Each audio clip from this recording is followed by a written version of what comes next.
Is debt beating you down? You need discipline. You need the Debt Ninja.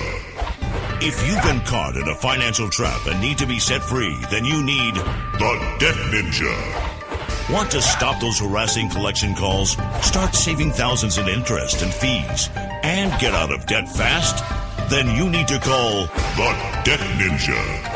The Debt Ninja will find the best companies across the country that will help you consolidate all your bills into one easy payment, reduce your payments by 30 to 50%, and get you out of debt fast.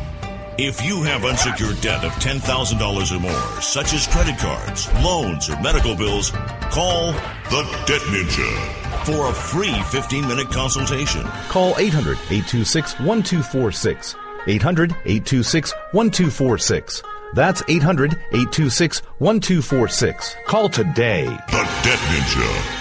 Individuals and businesses with tax problems, listen carefully. Do you feel like you're losing control over your finances? If you owe over $10,000 in back taxes or have unfiled tax returns, we can help you take back control. The IRS is the largest and most aggressive collection agency in the world, and they can seize your bank account, garnish your paycheck, close your business, and file criminal charges. Take control of your tax problems now by calling the experts at Tax Mediation Services and take advantage of the Fresh Start program and new laws that may allow us to negotiate a settlement for the lowest amount possible. Our team of tax attorneys and enrolled agents can stop collections and get you protected so you can take control of your financial future. Tax Mediation Services is accredited by the Better Business Bureau. Call now for a free case review and a price protection guaranteed quote. Call Tax Mediation Services now at 800-610-9050. That's 800-610-9050.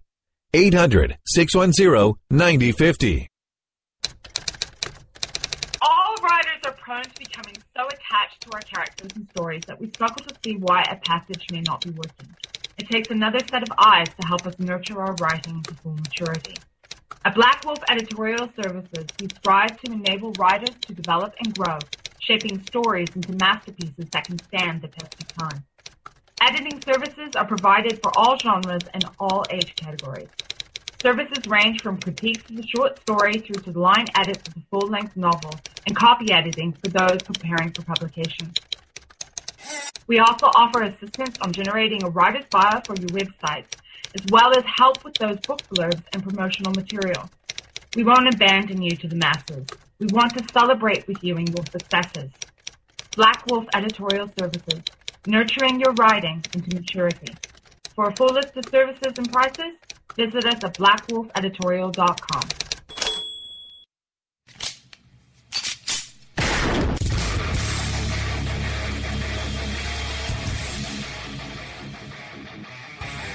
This is Slickery Trigger for Rebel Road Tactical. With proper care and feeding, your pistol will be ready when you need it. There to save your life. Shouldn't your gear be that good? Whether you need a holster for comfortable everyday carry or a tough-as-nails holster for your next training course, Rebel Road Tactical has what you need.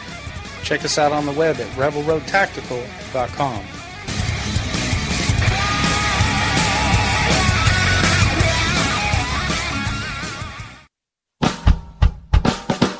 You're listening to the Spark Radio Network, internet radio like you've never heard before. Innovation, creativity, and imagination are all said to begin with a spark. So fasten your seatbelt and take the ride of your life and listen for the spark.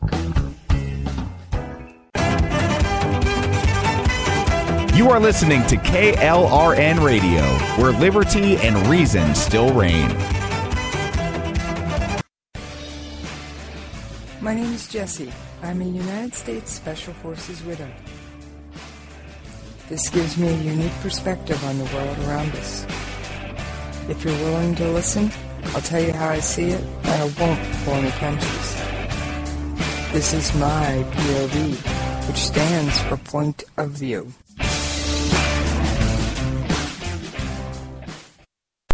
Alright, this is Jessie. I am so happy to be back with you guys. How have you been?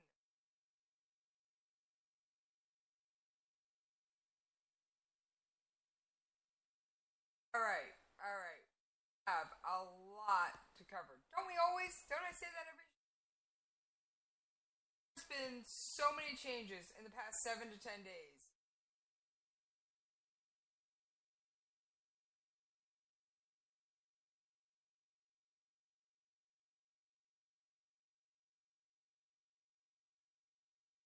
There's a scorecard, and harder and harder and harder to tell.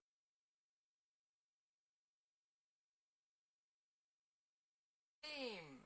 So, without further ado, we are going to get into the middle of all this. Alright, I've got a whole stack of articles in front of me. I'm going to start off with one that's more U.S. news than not, but it is very relevant. And then, we're going to move on from there. Alright. U.S. Border Control agents have captured 916 illegals from terror-linked countries in 2 years. Repeat. 916 illegals from terror-linked countries have been apprehended at the Mexican-American border since 2014. Let that sink in. This information came about because of a FOIA request, a Freedom of Information Act. The government has labeled migrants coming from these countries as special interest aliens and estimates that along with 916 that have been captured, up to 300 of these SIAs, or special interest aliens, may have entered the country through the Mexican border successfully. Yes, they're suggesting that there may be up to 360 illegals from terrorist countries that have made it through. Okay, I have had a chart, but it did not print properly. But we're just going to carry on. Countries considered to be terror-linked include all nations where ISIS has launched terror attacks or has run extensive recruitment operations to expand their ranks. Alright, here's a short list. It's not comprehensive. Afghanistan, Pakistan, Egypt, Bangladesh, Iraq, Iran, Jordan, Turkey, Saudi Arabia, United Arab Emirates, Lebanon, Kuwait, Somalia, Turkmenistan, Tajikistan, Uzbekistan, the Philippines, and Yemen.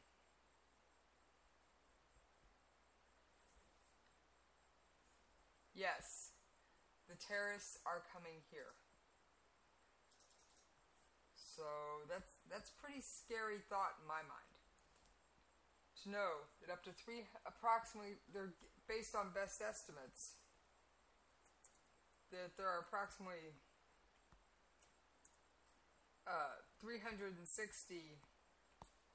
illegal aliens in this country from terrorist-type nations.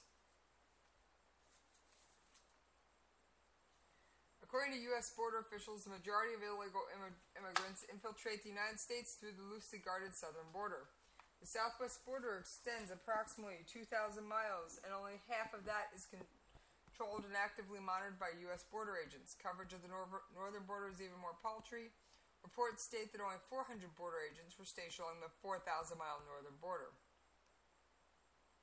The southern border is watched far more closely due to reports of human traffickers and cartel members assisting ISIS members in crossing the Mexican border.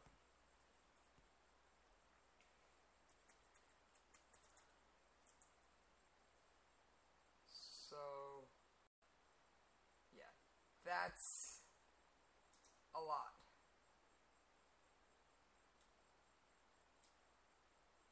I'm sorry, but that is a lot.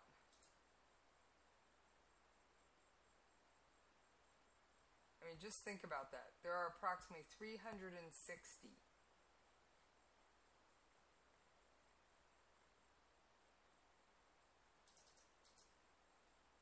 And we saw what 19 did on 9/11.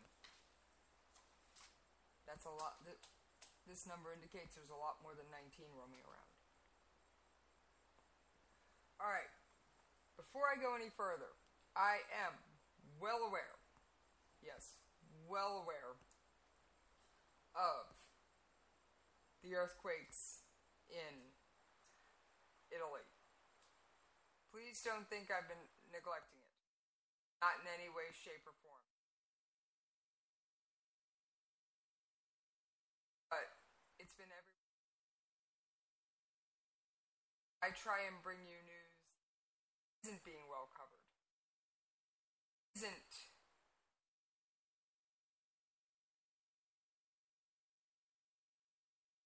That being said, I just tripped over this one. I don't even have an article on it. Got the audio, and then we're going to just... It's about a minute and a half. Let's take...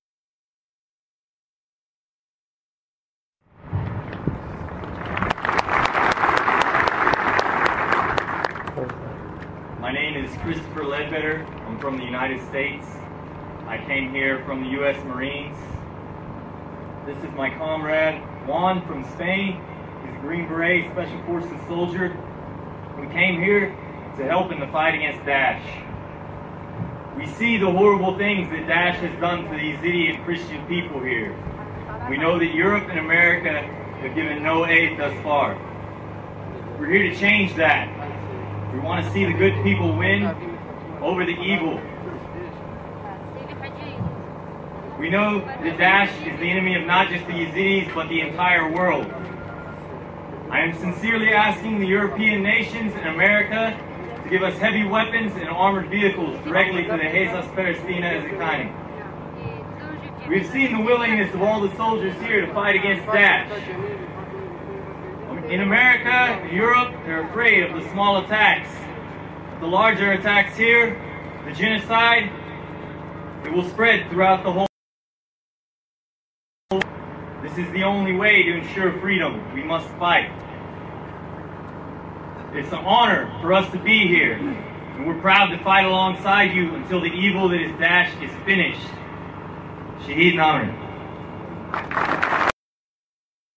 Right, yes, you heard that correctly.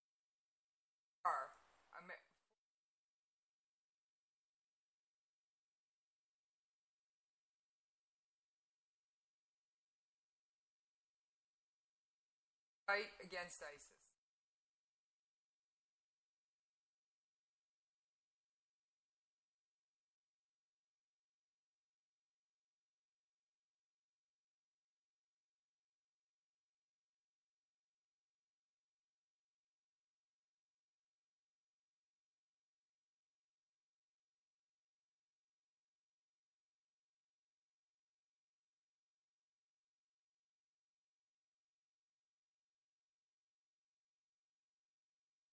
Islamic State, aka ISIS or Daesh, take your pick.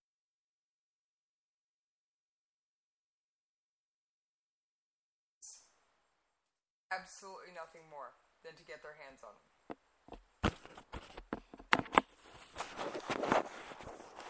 And I apologize, I just realized my microphone was out of place. No wonder I was having a hard time getting out to you guys.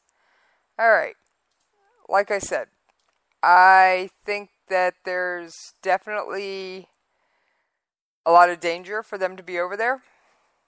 No doubt. Do I think they're doing the right thing? Potentially, yes. Do I fear for their safety? Of course. If their true ethnicity is ever discovered, and they are captured, we will probably see one of the most, or hear about one of the most graphic executions ISIS can dream up. And let me tell you, they are barbaric. And boy, do I mean barbaric. Alright. Now, I've got another article here. Not sure if I have this one printed, but we are going to thumb through my stack and see what I got. Yes, I've actually begun trying to print stuff out for show prep so that I'm not just dependent on my browser. So, alright. Nope, don't seem to have it printed, so we're going to go off the browser. Alright, who is the Islamic State executing and why? And this was put out by the Huffington Post. For the most part, ISIS does tend to execute civilians that pose some kind of threat to the group's ability to monopolize the use of coercive force necessary to police a territory. Alright. That's not all they're executing, though. So yeah, they start with civilians. That's the top of their list.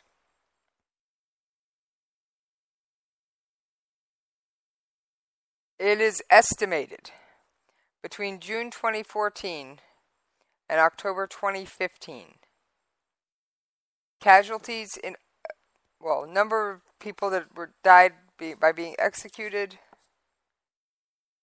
versus number of people that die in suicide bombings. You ready for these? Take a close listen. 6,019 people were executed. 1,596 died in a suicide bombing. Now, reliable data on civilians killed in war zones is notoriously hard to come by. Some reports come through the United Nations. There's other reports that were factored into this. Captured combatant and civilian executions. 58% of their executions were captured combatants. 42% were civilian. For this particular scenario, captured civilian is someone that never took place in hostilities. The little old lady that lived down the lane. So, yeah. And of that, Yazidis top the list. Literally, 1,209. Compared with 381 government and political, 229 with tribal affiliations, and 191 that were called collaborators. Now, Yazidis are often killed for their religious practices. So, now technically, Christians are legally allowed to live in ISIS territory as long as they pay a special tax. However, anecdotal evidence says that the mass killings of Yazidis is more strongly correlated with ISIS's concern for security rather than proper legal administration. Yazidi militias have fought ISIS in many of the areas that these massacres take place. Yazidi men make up approximately 87% of these killings. The report doesn't state whether they're captured fighters or civilians. However, ISIS has allowed Yazidis to live after converting to Islam. So, who knows? We don't know. There is no one on the ground conducting a survey. Then we've got the government employees, politicians, and other professionals. They're likely killed to replace previous regimes and institutions for ISIS's own use. And family members of tribes fighting ISIS are next. Yes. Now, I've got to deviate for just a second here. Donald Trump at one point was calling for the execution of suspected terrorists. I'm sorry, candidate Trump. That makes us no better than those we fight against. Now, I will say I've not heard him spout this rhetoric in a long time. However, he did once spout it. And I was paraphrasing, not doing a direct quote. When compared to other insurgents, the patterns of ISIS executions are truly disturbing. Many insurgent groups, such as the RUF in Sierra Leone, kill civilians with seemingly no goal in mind, but ISIS seems to execute those with connection to their enemies. 133 civilians even received a trial, though unfair by the UN standards, before being executed. This, on top of evidence already presented, shows that ISIS is attempting to communicate to its public, quote, law-abiding citizens, unquote, will not be executed. According to one of the most authoritative studies on how insurgents control territory, Stathis N.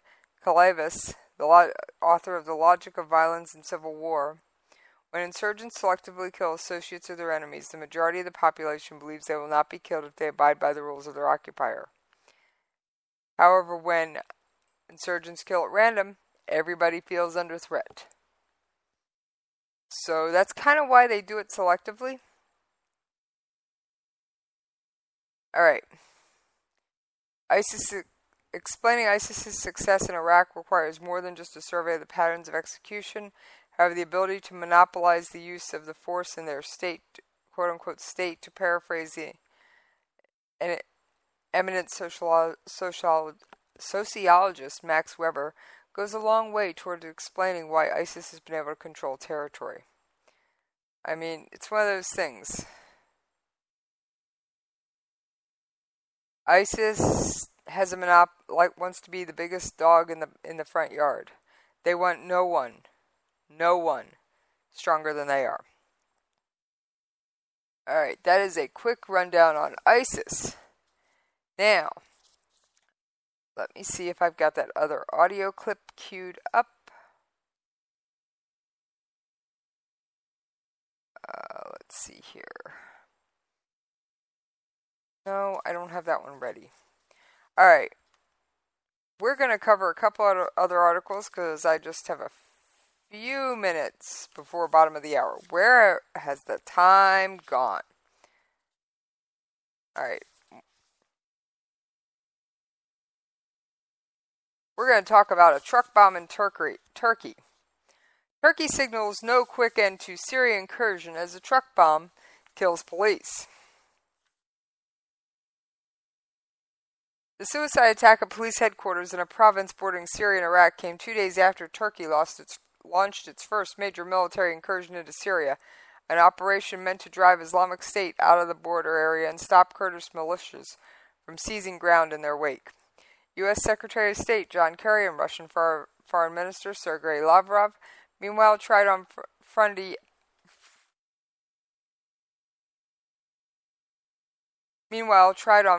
at a meeting in Geneva to finalize an agreement on fighting Islamist militants in Syria. Such a deal could, in theory, pave the way for a political transition to end the 5-year conflict. Turkey, a NATO member and part of the U.S.-led coalition against Islamic State, has seen a deadly series of bombings this year blamed on radical Islamists, but it also fears Kurdish militias in Syria will seize a swath of border territory and embolden Kurdish insurgents on its own soil. Alright, long story short here, let's get out your scorecards. The Kurds. I'm gonna probably have to do a whole thing on the Kurds, because they are a very unique people. Alright, the Kurds are a Christian minority in the Middle East. Yes, I said Christian minority. Now,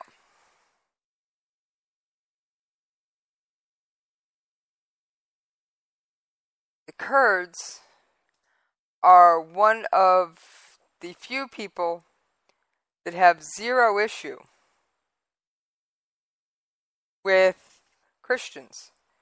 In fact, they're fine with them. They are Christian. They accept everyone of all religions, just like we do. Now, the Kurds would like their own country. Can you blame them? I can't.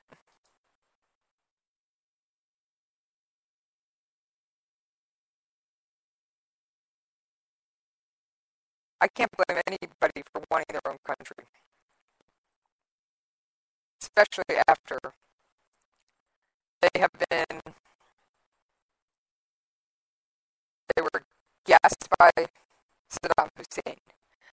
They Turkey considers them subhuman.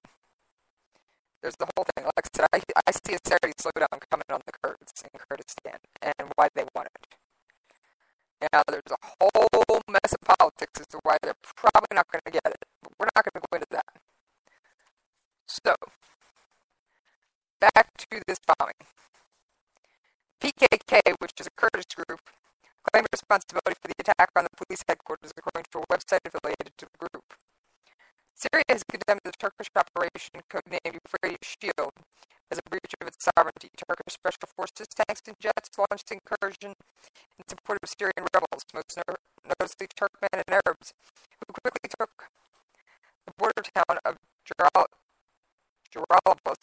from the Islamic State on Wednesday. An alliance of 23 Kurdish parties in Syria also condemned the Turkish operation on Friday. In a joint statement, they called for a complete withdrawal of all Turkish forces from the country and accused Ankara of trying to occupy Syria under the pretense of fighting terrorism. Turkish military vehicles shuttled in and out of Syria on Friday.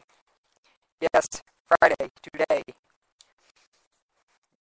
According to Reuters, witnesses said, including a construction machine that helped flatten the route for a tank.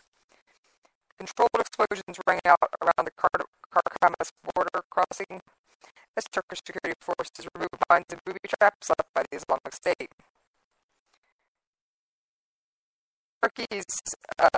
Commander of Turkey's Second Army, responsible for borders with Syria and Iraq, visited Jalalos on Friday. Right. A Syrian rebel commander in charge of one of the main groups involved in the Turkish-backed operation told Reuters the forces now aim to move westward after taking Jalalos, an advance that could take weeks or months to complete. Turkey has shown little signs so far of a quick withdrawal. And that's according to U.S. Vice President Joe Biden, who met with Erdogan in Ankara on Wednesday, and said Turkey was ready to stay in Syria for as long as it takes to destroy Daesh, or the Islamic State. Turkey has long lobbied for a buffer zone in northern Syria, controlled by what it regards as moderate rebels, potentially in border-controlled territory held by Islamic State, and stretching about 80 kilometers west of Jalalos. Sweeping out Islamic State would deprive the group of a smuggling route taken by foreign fighters joining its ranks that could also create a safe area for displaced civilians and help stem the flow of refugees. And this is according to Turkish officials. Alright, I do agree with a safe place for refugees, please don't get me wrong. I will say many refugees have also fled to the Kurdish-controlled regions because they know they'll be safe. Erdogan, who wants to see Assad remove from power, remember your scorecards? Erdogan wants Assad out. We want Assad out. We are using a Turkish airbase to launch attacks against ISIS. Meanwhile, Russia wants Assad in. Iran doesn't care one way or the other, but they're in the middle of it. And they're helping Russia, so we're going to say they want Assad to stay. And now China has joined in the prop-up Assad campaign. Yeah. Like I said, you gotta have the scorecard around here and don't fill it in the pen.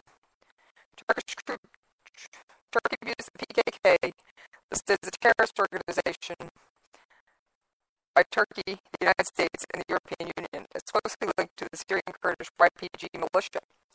However, Washington has backed the YPG. Alright, like I said, you get the YPG on our side, but Turkey thinks they're terrorists. You got us and the Kurds fighting ISIS. Turkey wants to fight ISIS, but they also want to fight the Kurds. You've got U.S. and Turkey saying Assad out. You've got Iran, China, and Russia saying Assad in. Is that enough for ever-changing politics for you in the Middle East? Alright, it is bottom of the hour. My oh my, where is the time gone? We are going to go to a commercial break, and I will see you back on the other side. You can lay it down if you wanna. You can run away if you wanna. You can pretend that this is totally okay if you wanna. You can play it dead if you wanna. Get what they say if you wanna. Turn your back on the country needing you right now.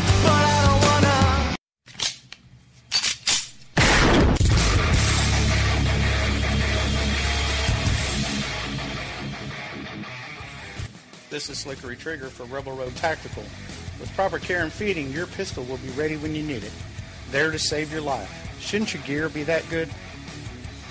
Whether you need a holster for comfortable everyday carry or a tough-as-nails holster for your next training course, Rebel Road Tactical has what you need. Check us out on the web at rebelroadtactical.com.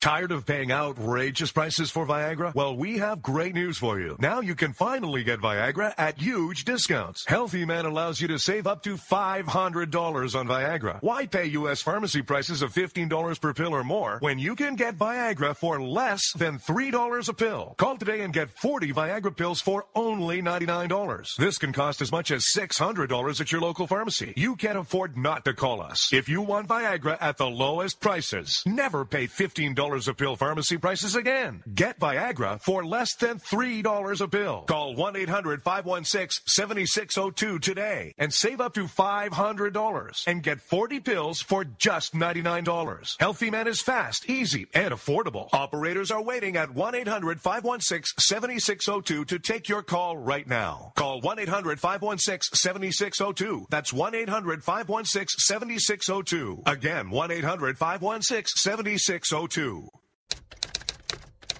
All writers are prone to becoming so attached to our characters and stories that we struggle to see why a passage may not be working. It takes another set of eyes to help us nurture our writing into full maturity. At Black Wolf Editorial Services, we strive to enable writers to develop and grow, shaping stories into masterpieces that can stand the test of time. Editing services are provided for all genres and all age categories. Services range from critiques of the short story through to line edits of the full-length novel and copy editing for those preparing for publication. We also offer assistance on generating a writer's bio for your website, as well as help with those book blurbs and promotional material. We won't abandon you to the masses. We want to celebrate with you in your successes. Black Wolf Editorial Services, nurturing your writing into maturity. For a full list of services and prices, visit us at blackwolfeditorial.com. If you want to work until you keel over, have less of everything in retirement, or give back more of your hard-earned money to the stock market again, then just ignore me. But if you'd like to protect the money you save, receive a steady, predictable retirement income, and enjoy financial security for as long as you live, then listen to this. You can download a free report that reveals the wealth-building secrets Wall Street and the banks don't want you to know. You'll learn how you can get guaranteed growth, safety, and real prosperity without risking your money in the Wall Street casino, and how to get the money you need when you need it, simply by asking for it. This is the best way to have a 100% secure retirement and know your money will last as long as you do. To learn more about this method and to get your free report, go to 29security.com. That's the number 29security.com. 29security.com. Go to 29security.com.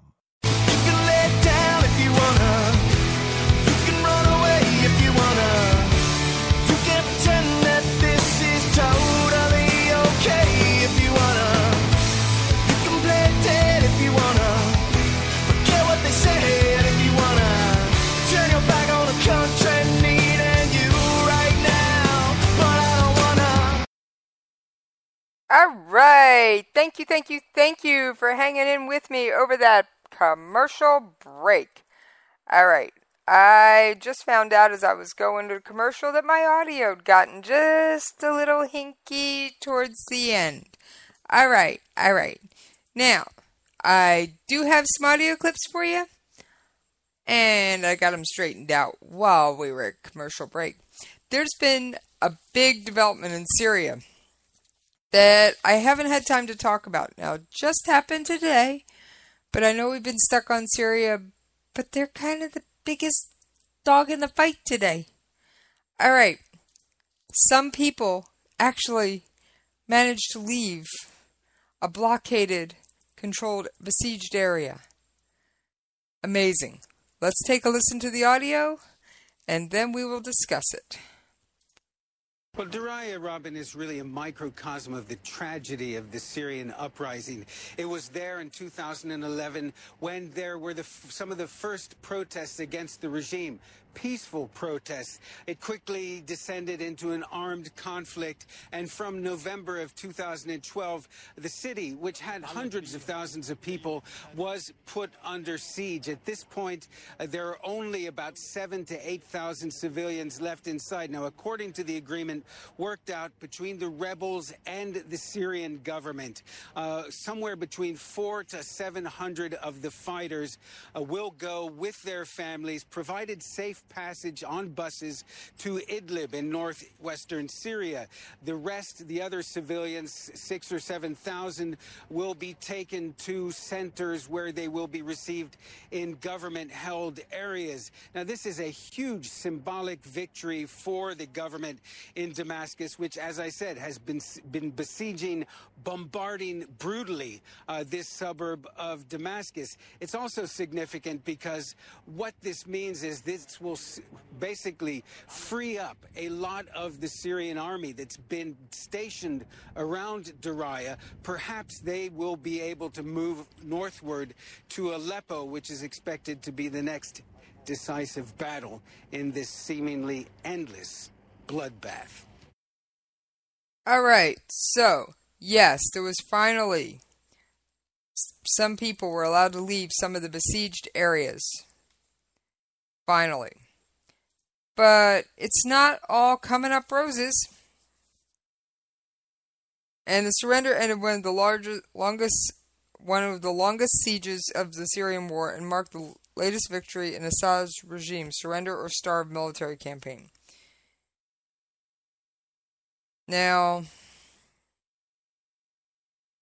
there was something that happened in Bosnia after a 3-year siege where there was a similar kind of starve or surrender thing that happened. They executed about 8,000 Muslim men and boys. Serbs captured the Bosnian enclave after about a 3-year siege and promptly executed 8,000 Muslim men and boys. There was no international supervision nor support for the operation, and the armed Shabiha, the regime's ill-trained militias, boarded each bus as it left the devastated city. Live shots were broadcast by a Beirut TV channel, showed buses crawling through streets of cheering Shabiha, but no interviews with evacuees. Relatives said townspeople felt abandoned by the world, despondent to be leaving their homes, and deeply fearful as they proceed to an unknown fate. Alright, we're not done. Daraya, once home to more than 200,000, has been under siege since, are you ready for this one? November 2012. It has received, ready for how much humanitarian aid it's gotten? 1 shipment of food aid and 1 shipment of medical supplies, and that was last June. After a fierce regime offensive this summer that seized the farmlands and destroyed their sole field hospital 1 week ago, they had run out of food, water, ammunition, and medical care. Residents say they had no choice but to surrender. All right. While the initial evacuation appeared to go without incident, the journey to rebel-held Idlib province or camps for the internally displaced was fraught with risk. State news media has said some 400 fighters and family left for Idlib province and 600 civilians went to Kadaseh and Harajal, 2 government-controlled enclaves in western Ghouta where they would join thousands of internally displaced. There was no written agreement spelling out the details of the exodus, an enormous discrepancy in numbers, with city officials saying there were more than 8,000 civilians, and Syrian government agencies using the number 4,000. Could this be a 4,000-person massacre? It might be. We find the agreement unsettling, says Elise Baker, research coordinator at Physicians for Human Rights, a U.S.-based group. She expressed fear that Daraya residents would be detained arbitrarily, which had occurred repeatedly following negotiated ceasefires with other Syrian towns. She said residents are already the victims of countless war crimes and should have the choice of staying in their homes. This is potentially horrifying. Calling the situation in Daraya extremely grave, the UN Special Envoy Staffan de Mistura said that the UN had neither been consulted nor involved in the negotiations, and he only learned of the agreement Thursday evening. He appealed to Russia and the United States to ensure that the implementation of the agreement and its aftermath is in compliance with international law. Only time will tell.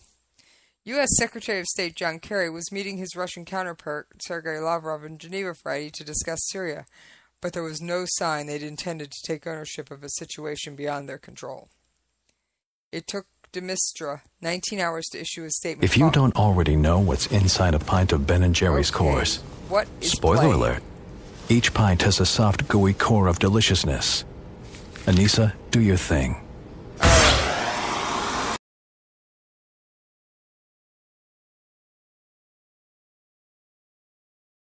Sorry about that. I have no idea what audio just jumped in on my show. I'm going to guess it was something auto-playing on some tab I had open. Sounded like it. Sorry to bombard you with an unexpected commercial for ice cream. Although I could use a pint of ice cream right now. Alright.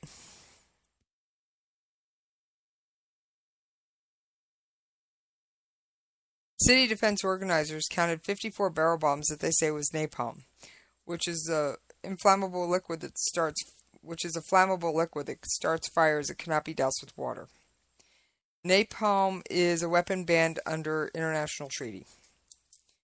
It was used somewhat in Vietnam and maybe in Korea, but it has been banned. Alright. Syria. What a hot spot. You had Syria, Iran, Russia, and China. For all those countries on one side. Then you put the U.S., its coalition, and Turkey on another. And then you sprinkle in our other coalition partners. Alright. Like I said, you need a scorecard to tell the players apart. Now, what would a show be without North Korea? Now let's see if I can hit the right audio here. I've got 2 more audio clips. I'm not sure which one I have queued up.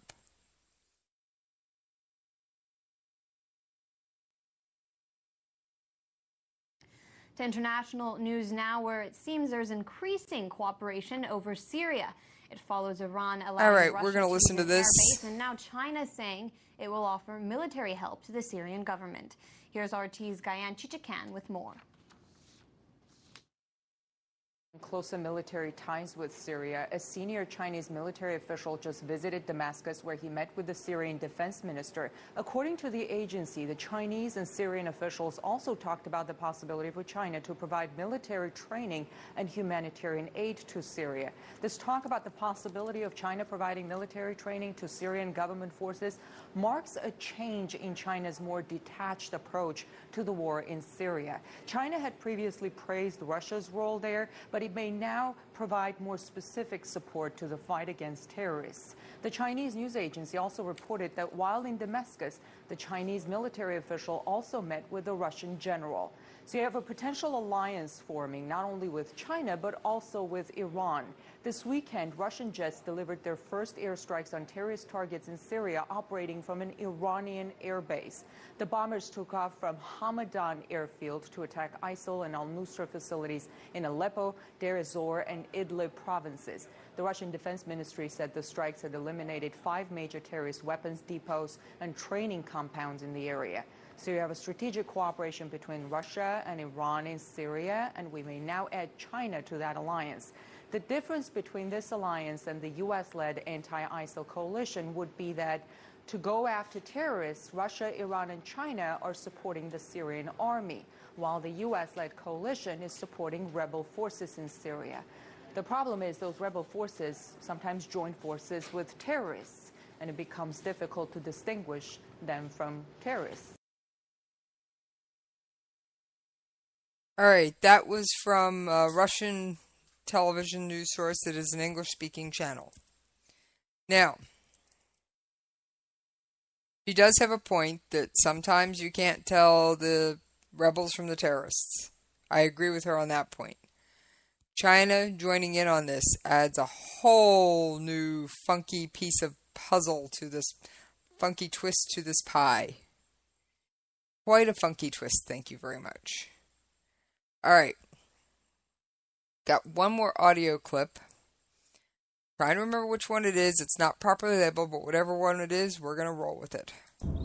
North Korea's leader says the U.S. mainland and its, quote, operational theater in the Pacific are now within striking range. Kim Jong-un's comments quoted on state media come after Wednesday's test firing of a submarine-based ballistic missile. It flew much further than any previous test missile before. And these pictures are set to show Mr. Kim celebrating after the launch. You can see a big smile on his face there, and photos are quite interesting as well, especially with these big embraces the leader is giving. Let's give more now on all of this from our Will Ripley in Seoul, South Korea. Hi there, Will.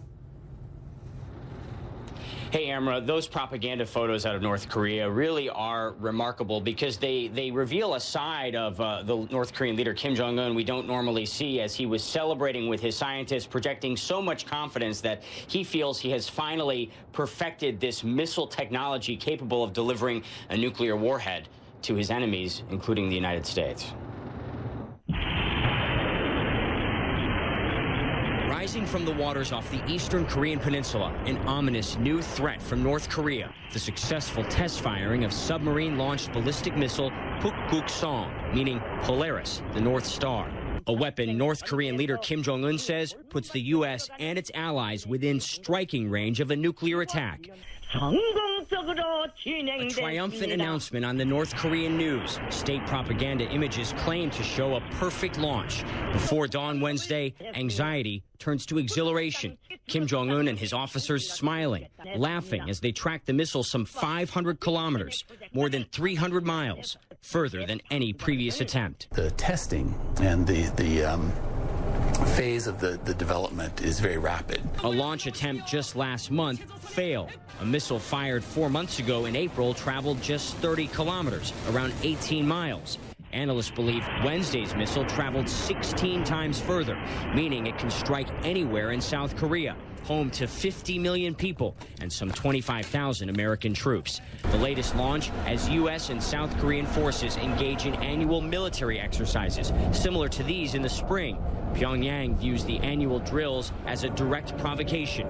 Troy University professor Daniel Pinkston says war games are vital to keep the peace. Looking at North Korea's capabilities, their development programs for weapons of mass destruction and their delivery systems, the shrill rhetoric that comes out of Pyongyang, their objectives are very clear. North Korean weapons development continues at a breakneck pace, despite nearly universal condemnation and unprecedented international sanctions. They will allocate resources from other areas and devote it to the missile and nuclear programs. Kim Jong-un called Wednesday's before dawn launch the greatest success and victory. Feeling the intense pressure to succeed, one officer appears overcome with tears of joy, or perhaps relief. I was in North Korea back in May for the Workers' Party Congress and chatting with a government official there who told me they would rather go hungry than give up their nuclear and missile program. So it just goes to show you the mindset. Certainly in Pyongyang, Amra, North Korea undeterred by the international condemnation and some of the harshest sanctions ever. Yeah, and it seems like these repeated tests are helping advance their technology there in North Korea. Will Ripley, we thank you for that report live. All right, that was audio from CNN. Thank you, CNN. All right. Now, North Korea's missile. I've done some other reading on it. The missile traveled 500 kilometers. That's approximately 350 miles, give or take a little bit. I didn't do the computations myself. The South Korean government has stated that if that missile had been fired at a different angle, it could have traveled 1,000 kilometers. That's scary. That is flat out scary. The missile did penetrate Japanese airspace.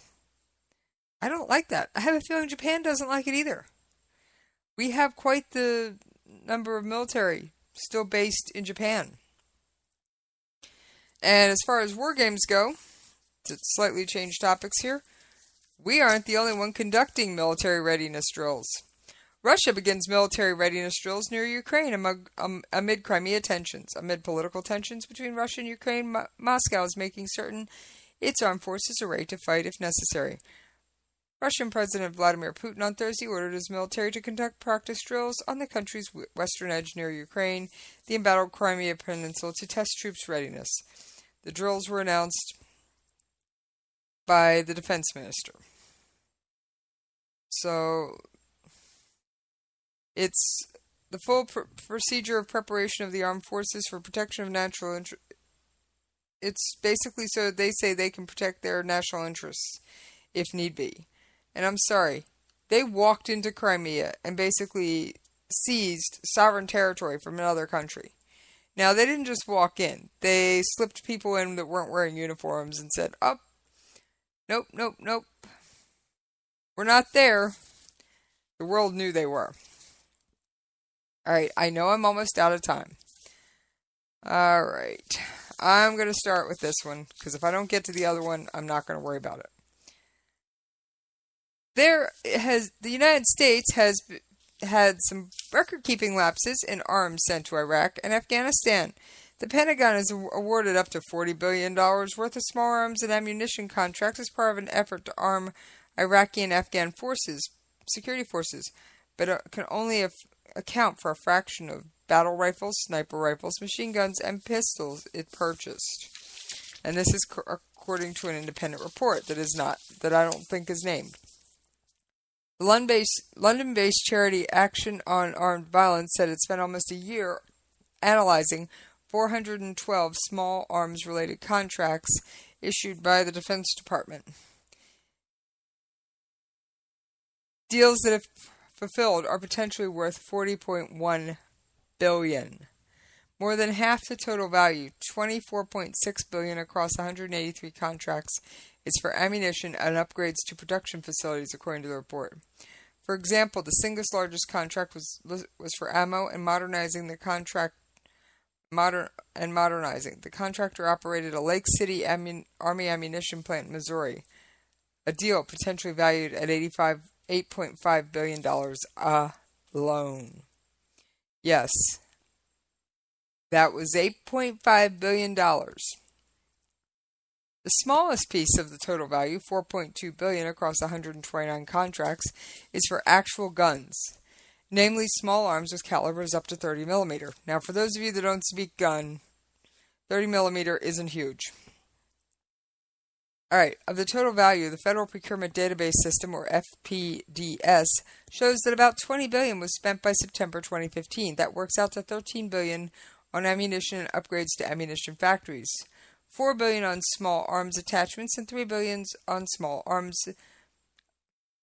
The charity claims that the U.S. government gave 1.5 million guns to Iraq and Afghanistan as part of $2.2 billion worth of small arms-related contracts, but only 3% of these weapons purchases were detailed on the daily DoD contract publications. Wait a minute. DoD, you've lost 97% of something? You guys can keep track of every piece of gear you've ever issued to a soldier, but you can't keep track of money you're spending on contracts and where it's going and what it's being spent on? A team of researchers at the group spent almost a year analyzing every contract published by the Pentagon between September 11, 2001 and September 10, 2015. We did not anticipate finding so much money having been spent by the Department of Defense on small arms ammunition and attachments. We're not talking aircraft carriers here. $40 billion is a huge amount of issued contracts just for guns, attachments, and ammo, even over 14 years. More importantly, our findings raise concern about DoD's own transparency and accountability when it comes to issuing contracts. It highlights the fact that significant numbers of small arms, for instance, are sent to foreign governments, but never publicly recorded by the DoD. We know by looking at other U.S. government records that at least 1,452,910 small arms have been sent to Iraq and Afghanistan in the last 14 years. That's a lot of small arms. The DoD contract database appears to list as little as 3% of these. We also know the U.S. government has acknowledged they don't know where many of these weapons are now. Mark Wright, a spokesman at the Pentagon, didn't dispute the thrust of the report. After the U.S. deployed troops to Afghanistan in 2001 and to Iraq in 2003, officials moved quickly to field arms to locally allied forces, he said. For context, it is important to note the circumstances surrounding initial efforts to provide stability to Iraq and Afghanistan during the early years of the wars. The new governments of those nations started their existence already locked in a brutal fight with terrorists, former regime personnel, and other hostile elements. Speed was essential in getting those nations' security forces armed, equipped, and trained. That's the DoD's point of view. I'm sorry, DoD, you keep track of everything else. You need to do a better job keeping track of the bullets and guns you're giving away. You know you guys that listen regularly, you know I'm a huge supporter of the military, but I will call them out when I see something egregious. The Defense Department figures